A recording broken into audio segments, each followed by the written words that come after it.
नमस्कार दोस्तों, इस वीडियो में हम पंचायत के पदाधिकारियों के लिए निरर्हताएं देखेंगे, डिस्क्वालिफिकेशन देखेंगे। मतलब क्या क्या ऐसी बातें हैं जिनकी वजह से वो डिस्क्वालीफाई हो जाएंगे, वो चुनाव नहीं लड़ पाएंगे। ठीक है, तो चलिए, disqualification for being office bearer of panchayat. Okay, प्रावधान देखिए जो डिस्क्वालिफिकेशन दिया हुआ है संविधान में, अगर हम देखिए उसका प्रावधान कहाँ मिलेगा आपको, 243F में। F यानी कि फेल हो गए, डिस्क्वालीफाई हो गए, फेल हो गए। तो दो जगह प्रावधान आपको देखने को मिलेंगे। एक संविधान की बात करें तो 243F में, और जैसा कि मैंने पहले ही बताया हुआ है आपको कि हमारे छत्तीसगढ़ के लिए एक अलग से पंचायती राज अधिनियम है, छत्तीसगढ़ पंचायती राज अधिनियम 1993, उसकी धारा 36। तो 36 का आंकड़ा से याद कर लेना, किसी के साथ नहीं जम रहा। 36 का आंकड़ा है, तो इधर अपन अयोग्य हो जाएंगे। इस तरीके से आप याद कर सकते हो। अभी तक देखो, जिस धाराओं को मैंने याद कराने के लिए फोकस किया है वो अविश्वास प्रस्ताव था, जो कि 7 का पहाड़ा था। 21, 28, 35 में क्या है आपका अविश्वास प्रस्ताव है। ये ग्राम पंचायत के स्तर के लोगों के लिए, मतलब सरपंच और उप सरपंच, जनपद पंचायत अध्यक्ष उपाध्यक्ष, जिला पंचायत अध्यक्ष उपाध्यक्ष, तो ये याद होगा। धारा 37 में त्याग पत्र है। ठीक है, धारा 39 में निलंबन है, 40 में रिमूवल है, हटाया जाना है। ठीक है, धारा 36 अभी मैं बताया, 36 का आंकड़ा, 36 का आंकड़ा है मतलब वो डिस्क्वालीफाई हो जाएंगे, है ना। और उसके अलावा 21 का रिकॉल कॉल रिकॉल का 21 का, ये सब धाराओं पर मैंने फोकस किया है, आपको याद हो जाए कर। ठीक है, तो ये कौन सी धारा में है, धारा 36 में। तो डिस्क्वालिफिकेशन देखेंगे, निरर्हताएं देखेंगे। ठीक, इसको मैं इजी लैंग्वेज में समझाने का कोशिश करूंगा, बेयर एक्ट से डायरेक्ट कॉपी पेस्ट है ये। ठीक, तो कोई भी व्यक्ति किसी पंचायत का पदाधिकारी होने के लिए पात्र नहीं होगा अगर सिविल अधिकार संरक्षण अधिनियम 1955 के अधीन या नारकोटिक्स, या लिख लेना, या नारकोटिक्स के उपयोग, उपभोग या विक्रय से संबंधित किसी विधि के अथवा राज्य के किसी भाग में प्रवृत्त तत्समान किसी विधि के अधीन किसी अपराध का दोष सिद्ध ठहराया गया है, जब तक कि उसकी दोष सिद्धि के समय से 5 वर्ष की कालावधि या ऐसे कम कालावधि जो राज्य सरकार किसी विशिष्ट मामले में ज्ञात करें पूरा ना कर चुका हो। इतना लंबा चौड़ा है, नहीं समझ आया, मैं बता रहा हूं। यहां पे 3-4 बातें बताई गई हैं। पहली बात कि सिविल अधिकार संरक्षण अधिनियम 1955 के अधीन किसी को सजा मिली गई हो, किसी को दोषी ठहराया गया और सजा मिली हो। दोषी ठहराया जाएगा मतलब माफ तो नहीं करेंगे, सजा मिलेगी। तो सिविल अधिकार संरक्षण अधिनियम 1955 के अधीन अगर किसी को दोषी ठहराया गया, सजा मिला है, मतलब पहली बात ये क्या बोल दिया कि ये छुआछूत से संबंधित है। मतलब अगर किसी ने छुआछूत किया है, छुआछूत से रिलेटेड दोषी पाया है, ठीक है, उसको दोषी पाया गया, छुआछूत से रिलेटेड क्या दोषी पाया गया है, छुआछूत से रिलेटेड दोषी पाया गया है, तो ठीक है। तो दूसरी बात क्या लिखा है, नारकोटिक्स के उपयोग, नारकोटिक्स मतलब ड्रग, गांजा, चरस, ये सब फूकते फाकते पकड़ा गया या दूसरे बेचते बाचते पकड़ा गया, तो नारकोटिक्स के उपयोग मतलब खुद पी रहा है, उपभोग कंज्यूम कर रहा है, ठीक है, विक्रय मतलब बेच रहा है, से संबंधित किसी विधि के, यानी कि नारकोटिक्स वाला केस है ना, नारकोटिक्स ड्रग्स वाला केस, इसके संबंधी दोषी पाया गया हो।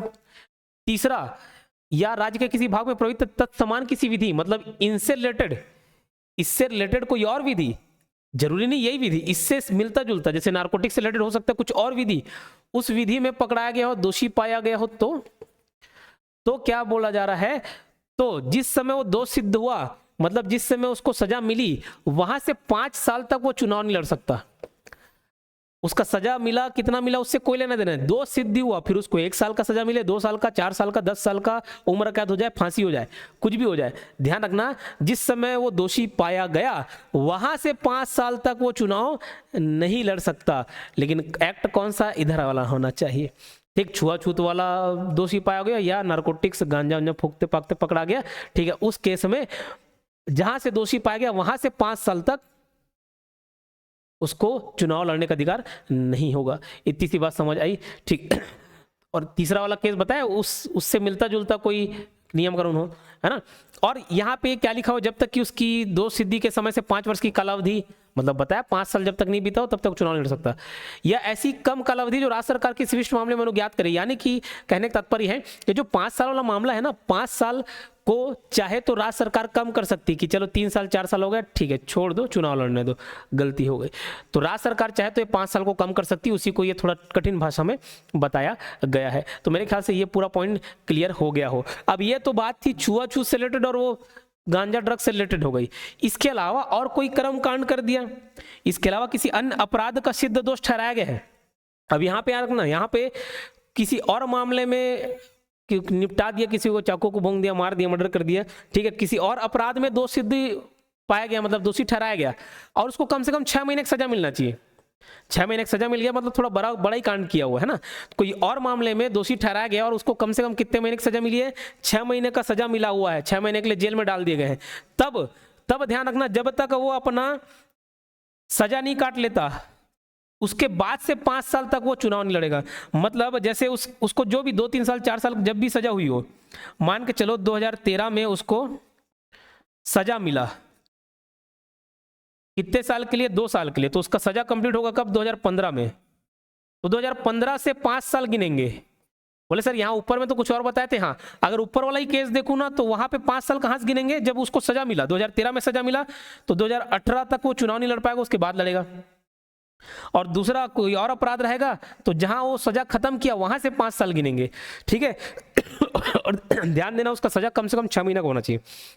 वही लिखा हुआ है, किसी अन्य अपराध का सिद्ध दोष ठहराया गया है और कम से कम 6 महीने का कारावास से दंडाधिष्ट किया गया है, जब तक कि उसको छोड़े जाने से 5 साल की कालावधि हो, या ऐसी कालावधि जो राज्य सरकार किसी विशिष्ट मामले अनुज्ञात करे, पूरा ना हो चुका हो। यानी कि अगर राज्य सरकार चाहे तो यहाँ पे भी ये जो 5 साल वाला मैटर है वो 5 साल को कम कर सकता है, ठीक है।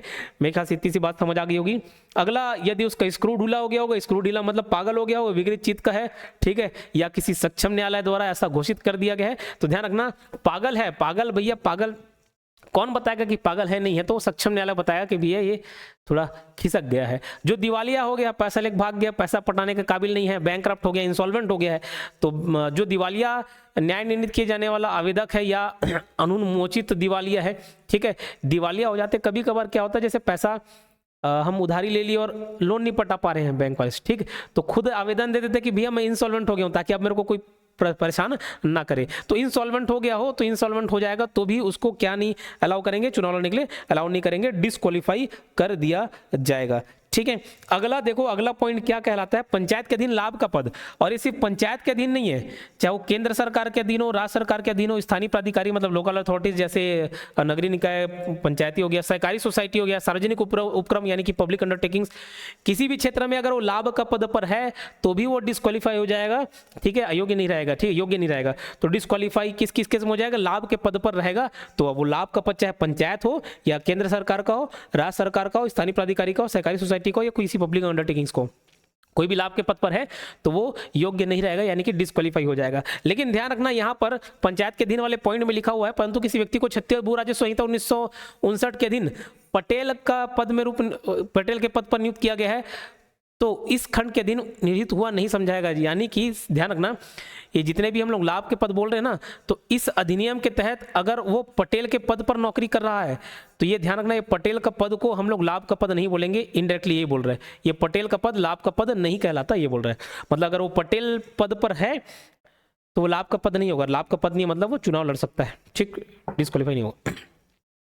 पंचायत के साथ किसी भी कॉन्ट्रैक्ट में, संविदा में प्रत्यक्ष या प्रत्यक्ष रूप से कोई अंश हो, शेयर हो, उसको फायदा मिल रहा हो तो भी वो पंचायत का चुनाव नहीं लड़ेगा। विभिन्न शासकीय संस्थानों से भ्रष्टाचार या निष्ठाहीनता के चलते पद से निकाला गया, मान के चलो सरकारी नौकरी लगी किसी की, ठीक है, सरकारी नौकरी लगी और वो भ्रष्टाचार में संलिप्त पाया गया, पकड़ा जाते हैं, ठीक है, उसको सीधा क्या कर दिया? डिसमिस कर दिया, हटाई दे, सस्पेंड नहीं किए, हटा दिए, ठीक है। तो हटाने के बाद अगर वो नौकरी से उस वजह से बर्खास्त हो गया है तो ध्यान रखना, तो भी वो पंचायत का चुनाव नहीं लड़ पाएगा, डिस्क्वालीफाई हो जाएगा। किसी ऐसे समाचार पत्र में जिसमें पंचायत के क्रियाकलापों से संबंधित विज्ञापन दिया जाता है, उसमें कोई भी हित या अंश रखता हो, ठीक है, तो भी नहीं रख पाएगा। स्वेच्छा से दूसरे देश की नागरिकता स्वीकार कर लेता है या नागरिकता स्वीकार नहीं भी किया तो विदेशी राष्ट्र के प्रति निष्ठा बताता हो, बार बार पाकिस्तान की तारीफ कर रहा है, ठीक है, इंडिया पाकिस्तान मैच में पाकिस्तान का सपोर्ट कर दिया, उसकी तरफ से पैसा लगा दिया, ठीक, विदेशी राष्ट्र के प्रति निष्ठा बताता हो, कुछ जो को समझने का है ना, पता चला, वो पॉइंट भी लिख दे रहे हो। नाम निर्देशन प्रस्तुत करने से पूर्ववर्ती 5 वर्ष तक की काल अवधि में अयोग्य घोषित किया गया है तथा जब तक इस प्रकार योग्यता की अवधि कम या समाप्त न कर दिया तब तक चुनाव नहीं लड़ सकता, ओके। राज्य विधानमंडल द्वारा बनाए गए किसी कानून में अयोग्य घोषित किया गया, यानी कि अगर उसको विधायक बनने के लिए अयोग्य घोषित कर दिया गया है तो इधर पंचायत के लिए भी अयोग्य घोषित हो जाएगा। विधायक बनने के लिए मतलब विधानमंडल का सदस्य बनने के लिए अगर अयोग्य घोषित कर दिया गया तो पंचायत के लिए भी अयोग्य घोषित होगा, लेकिन बस उम्र वाले पॉइंट को छोड़कर, क्योंकि विधायक बनने के लिए उम्र मिनिमम कितना चाहिए होता है? 25, और यहाँ 21 साल के लिए रहता है, ठीक है, उस क्राइटेरिया को छोड़कर बाकी अगर विधायक बनने के लिए अयोग्य है तो पंचायत के लिए भी अयोग्य होगा। जिनके निवास स्थल या परिसर में निर्वाचित होने के 1 वर्ष के बाद भी जल वही शौचालय ना बना हो, अभी भी लोटा लेके बाहर जा रहा है, तो भी वो डिस्क्वालीफाई हो जाएगा। ठीक, कहीं भी लोटा लेके उसको देख लिया गया, तुरंत फोटो खींचना है, वीडियो बनाना, वायरल करना है, वो क्या हो जाएगा, डिस्क्वालीफाई हो जाएगा।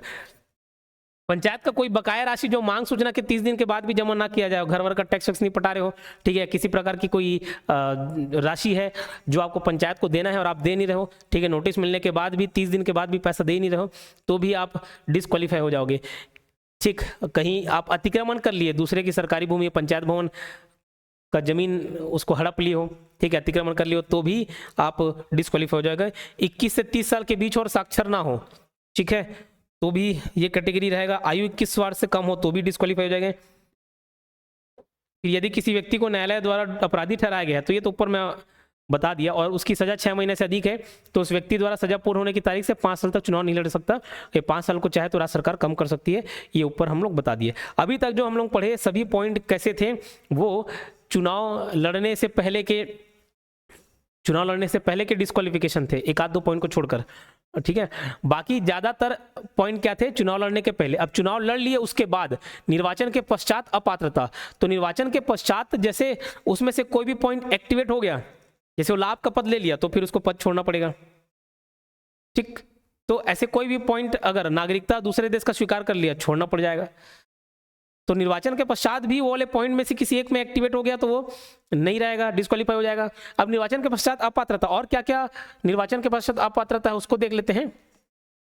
यदि कोई व्यक्ति पंचायत के पदाधिकारी के रूप में निर्वाचित हो जाने पर ऊपर वर्णित किसी निर्णय के अधीन होता है, मतलब अभी जो हम लोग पढ़ के आए, पंचायत के विरुद्ध विधि व्यवसायी के रूप में नियोजन स्वीकार करता हूं, यानी कि पंचायत का क्या एडवोकेट बनने के लिए तैयार हो जाता है, ठीक है, पंचायत के विरुद्ध विधि व्यवसायी के रूप में नियोजन स्वीकार करता है, पंचायत की इजाजत के बिना या उसकी सहमति के लगातार 3 सम्मेलनों में अनुपस्थित रहता है। अब देखिए, विभिन्न प्रकार की बैठक होती है, नॉर्मल सम्मेलन होता है, बैठक होता है, समितियों की बैठक होती है, सम्मेलन होती है, ठीक है, उसमें वो पार्टिसिपेट नहीं करता, लगातार 3 बार गोल मार देता है, एब्सेंट एब्सेंट एब्सेंट, ठीक है, 3 बार गोल मार दिया तो भगा देंगे। या देखना, या 6 महीने के बीच हुए सम्मेलनों में से आधे से ज्यादा में अनुपस्थित रहता है। 6 महीने के बीच में मान के चलो हुआ है 10 बार, 10 बार में 5 से ज्यादा यानी कि 6-7 बार गोल मार दिया है लगातार। अब ये पहले इतना पढ़ के चल दिया, अगर लगातार 3 में अनुपस्थित नहीं रहना है। 10 बार बैठक हुई, शुरू के 2 में गोल मार दिया, तीसरे में आ गया, फिर 2 में गोल मार दिया, तीसरे में आ गया, फिर 2 में गोल मार दिया, फिर तीसरे में आ गया, फिर 2 गोल मार, तीसरा मार देगा, ठीक है। अब ये देखो 3, 6, 9, 12 टोक 6 महीने में मान चलो इतने बार हुआ बैठक, ऐसी उदाहरण के तौर पर। तो भैया 6 महीने में आधे ज्यादा में गोल मारा होते तो आधे ज्यादा में गोल मार दिया ना, तो ऐसी स्थिति में भी उसको डिस्क्वालीफाई कर देंगे, वो पंचायत का पदधारी नहीं रह जाता है और उसका पद रिक्त हो जाएगा। लेकिन ध्यान रखना, उसको वो कारण बताएगा, और कारण कैसे बताएगा, मान के चलिए तबीयत खराब हो गया, हाथ पैर टूट गया, आइच नहीं पा रहा है, तो क्या उसको वेंटिलेटर से लेकर आए? नहीं। तो इस केस में अगर उसको सच में से कुछ परेशानी लग रही है तो वो आवेदन लिख के देता है पंचायत को। क्या आवेदन देता है? जैसे हम लोग छुट्टी के लिए एप्लीकेशन देते हैं वैसे वो एप्लीकेशन देगा, और उसके आवेदन को स्वीकार कर लिया जाए तो ये सब लागू नहीं होगा, वो अनुपस्थित रह सकता है। लेकिन आवेदन दिया, स्वीकृत नहीं हुआ, ठीक है, मना कर देने भी है, कोई छुट्टी नहीं मिलेगी, बहानाबाजी कर रहे हो, तामझाम कर रहे हो, तो ठीक है, तो ये सब लागू हो जाएगा। जैसे ही फिर 3 गोल मारेगा उसको भगा देंगे। लेकिन ध्यान देना, या तो एक्सेप्ट करेंगे या रिजेक्ट करेंगे। ना एक्सेप्ट कर रहे उसके एप्लीकेशन को, उसके छुट्टी को, ना रिजेक्ट कर रहे तो ध्यान देना, एप्लीकेशन देने के, आवेदन देने के अगर 30 दिन के अंदर ना तो हाँ बताए ना तो ना बताए तो क्या होगा। जैसे हम किसी को जवाब पूछ रहे हैं कि हाँ, आपके हाँ का इंतजार है, बताएंगे कि रिप्लाई नहीं आ रहा है, ठीक, तो हम क्या मान लेते हैं, हाँ ही मान लेते हैं ना। तो बस वैसे ही समझ लेना, अगर कोई एप्लीकेशन दिया है और 30 दिन के भीतर पंचायत ना उसको जवाब दे रही है, ना तो हाँ बोल रही ना तो ना बोल रही, तो ये मान लिया जाएगा कि उसने स्वीकृत कर लिया है उसके एप्लीकेशन को, यानी कि छुट्टी दे दी है। उसके बाद 3-4 गोल जो भी मारे उसको नहीं भगाया जाएगा, ठीक है। अब इतना पॉइंट हमने पढ़ा, इतने सारे पॉइंट्स हम लोग पढ़े। अब सभी में ध्यान रखना, डिस्क्वालीफाई हो जाएंगे, हटा देंगे सब बोल रहे हैं, तो भैया डिस्क्वालीफाई हो जाएगा, उसको पद से हटा देंगे। कौन हटाएगा? वो निश्चित करने वाला सक्षम अधिकारी कौन है, हटाने वाला पावर किसके पास है? तो ध्यान रखना, ग्राम पंचायत के केस में किसी भी पदाधिकारी की बात करें, चाहे पंच हो, सरपंच हो, उप सरपंच हो, कौन हटा सकता है? कलेक्टर। जनपद पंचायत में सदस्य, अध्यक्ष, उपाध्यक्ष के केस में कौन हटाएगा? यहाँ पे भी कलेक्टर। और जिला पंचायत के केस में संचालक पंचायत। कलेक्टर, संचालक पंचायत, कलेक्टर और संचालक पंचायत है। इस बात को आप याद रखेंगे, ठीक है। अब देखो यहाँ पे कहीं पे भी अपील वाला बात नहीं दिया हुआ है, तो अपील वाले पॉइंट को आप लिख लेंगे, अपील वाले पॉइंट को लिख लेंगे, ये अलग से आप नोट डाउन करना है, ठीक है। ग्राम पंचायत के केस में अगर कलेक्टर हटा दिया है, इसके खिलाफ अपील करना है आपको हटा दिया गया फिर भी अपील करना है, तो अपील कर सकते हो 30 दिन के भीतर, सभी में 30 दिन के भीतर अपील कर सकते हो। 30 और ये 45 नहीं है, ये भी 30 दिन है, 30 दिन के भीतर अपील कर सकते हो। यहां पर किसके पास करोगे? संचालक पंचायत के पास करोगे, संचालक पंचायत के पास करोगे। यहां पर भी किसके पास? संचालक पंचायत, सेम टू सेम। यहां पे करोगे राजस्व मंडल के पास 30 दिन के भीतर। किसके पास? राजस्व मंडल के पास आप अपील करेंगे। कितने दिनों के भीतर? 30 दिनों के भीतर अपील करेंगे। ये बात मेरे ख्याल से याद रहना चाहिए आपको, ठीक। अब ध्यान देना, कुछ बच्चे हो सकते हैं इसमें कंफ्यूज हो जाएंगे, सर आप जब ग्राम पंचायत पढ़ा रहे थे कोरम वोरम बताए थे, मुझे याद है, तो 3+2 का रूल बताए थे, वो कोरम वाली बात है, ठीक है, ये कोरम वाली बात है, ये कोरम वाली बात नहीं है, ये डिस्क्वालिफिकेशन है कि वो उपस्थिति नहीं रहता। और तो कोरम नहीं पूरा होगा तो अलग से उसके ऊपर एक्शन लेंगे, ये कोरम में नहीं, खुद मीटिंग में नहीं आ रहा तब की बात देख रहे हैं, ठीक। तो उससे कंफ्यूजन नहीं होना है। कोई भी व्यक्ति एक सरपंच या उप सरपंच बन सकता है, जो ये नॉर्मल पॉइंट दे दिया जो एग्जाम में पूछे गए थे। पंच के रूप में निर्वाचित होने के लिए योग्य है, वो सरपंच के लिए भी योग्य रहता है। संसद के किसी भी सदन या राज्य विधानसभा का सदस्य ना हो, हाँ। सहकारी सोसाइटी का सभापति या उपसभापति ना हो, इसको पहले पढ़ चुके, हाँ। लेकिन सदस्य हो तो चलेगा, सदस्य हो तो बन सकता है, ठीक है। सरकारी नौकरी में ना हो, ठीक, होगा तो मतलब लाभ के पद पर माना जाएगा और उसको फिर अयोग्य घोषित कर देंगे। 21 वर्ष की आयु पूर्ण कर चुका हो, ठीक। ये सब बात दिया गया है, इसको आप पढ़ लेंगे, ये एक्स्ट्रा पॉइंट्स है, ठीक। तो मेरे ख्याल से ये आपको निर्हरताएं डिस्क्वालिफिकेशन जो कि चैप्टर नंबर 9 है, ये भी आप पढ़ लिए होंगे, ठीक है। ग्राम पंचायत, जनपद पंचायत, जिला पंचायत पढ़ने के बाद आपको कोई सा भी, मैं रैंडम कोई सा भी टॉपिक पढ़ाऊँ ना, आपके लिए वो कहीं से भी आप देखें समझ आ जाएगा। जरूरी नहीं कि आप अविश्वास प्रस्ताव को पहले पढ़ें, आरक्षण को पहले पढ़ें, सब अलग अलग इंडिविजुअल टॉपिक है, तो ये समझ आ जाएगा। वीडियो अच्छा लगा हुआ तो लाइक कर लेंगे। बाजू में कोर्स के सारे डिटेल आपको दिख रहे होंगे, एडीओ कोर्स आप परचेस करना चाहे तो परचेस कर सकते हैं, ठीक। मिलते हैं नेक्स्ट वीडियो में, धन्यवाद।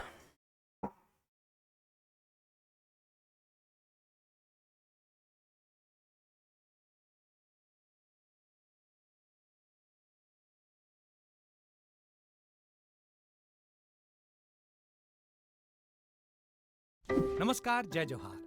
क्या आप भी गवर्नमेंट एग्जाम्स की तैयारी करना चाहते हैं? क्या आप भी मेमोरी टेक्निक्स और ट्रिक्स के जरिए बहुत ही कम समय में स्मार्ट स्टडी करना चाहते हैं? क्या आप चाहते हैं कि सीजी व्यापम टॉपर आपको पढ़ाए? तो डाउनलोड करिए योगेंद्र साहू क्लासेस ऐप। यहाँ 10 से अधिक गवर्नमेंट एग्जाम्स क्रैक करने वाले और सीजी व्यापम टॉप करने वाले योगेंद्र सर CGPSC और सीजी व्यापम के अंतर्गत होने वाले सभी एग्जाम्स की तैयारी कराएं। तो डाउनलोड करिए Yogendra Sahu classes app to be the best, learn from the best.